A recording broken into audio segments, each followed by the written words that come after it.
My principal focus at the Cleveland Clinic is to see patients with celiac disease. I'm the director of the celiac disease program at the clinic, but I see patients with inflammatory bowel disease, general GI, patients in need of procedures like upper endoscopy or colonoscopy.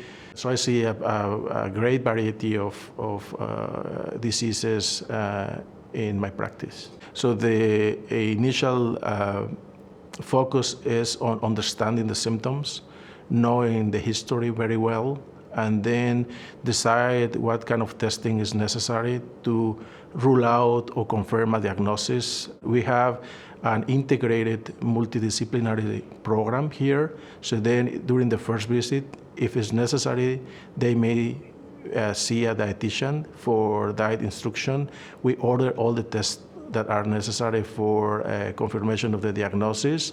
And the expectation is to have a very solid plan at the end of the first visit in terms of the next steps and management.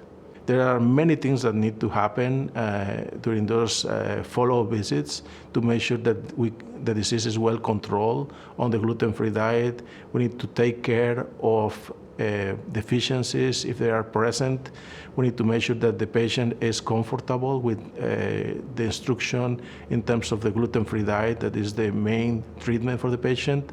And then we need to assure that the antibodies that are usually elevated during the first visit reach to normal. And finally, after several years of following a gluten-free diet, we want to check that the healing of the bowel has occurred.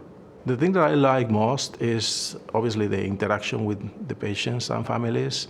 For me, that's probably the most important part of my job.